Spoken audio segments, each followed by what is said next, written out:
चल चढ़ा ले पहली बार होए बेचारा। इसका तो हक बनता, फिर आता नहीं। पापा है ना, पापा उसको भी नहीं आने देते। पापा तो बांस होते बोले जितना मर्जी आ जाओ तुम। हाँ बांस होते हो क्या? पापा को तो नहीं करता। पर पापा उसको प्यार बड़ा करते हैं। अरे एक दिन घूम गया, पापा कार लेके भाग रहे हैं, पैदल जा रहे हैं, आए टिल्ले टिल्ले, अरे नहीं मिला। सुन, ये सामने खड़ा है, कोई ले ही ना जाए इसको कभी। सुन रहे हो डियर? वो है भी ऐसा चला नहीं जाएगा आराम पागल है, वो नहीं जाती। अच्छा याद है टेशु वो साहिबा बापू जी को देखे ए मुंह कैसे करती होती थी, गुस्से वाला दांत निकालती थी।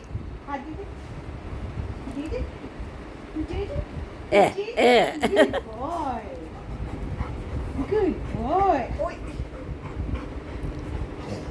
ओ देख उतर आया। बोलो हम बड़े शरीफ हैं। 5:30 फ्लाइट चेक कर ले। 7:30 से नेक्स्ट फ्लाइट पे थे 10 बजे। डायरेक्ट है जी? नहीं पापा, ये डायरेक्ट नहीं है। 5:30 तो बड़ा लेट पहुंचोगे शायद। दिल्ली में ओवर ले कितना? सारे 11:30 अमृतसर बजे। 11:30 पहुंचेंगे रात पहले को। नहीं, पहले 9 बजे थी, उन्होंने डिले कर दी। जाके क्या, पर वो पता है वो सोते ही 2 बजे हैं। पर तुम नहीं भी सोते तो ठीक है यार। और तुम कभी चलता है।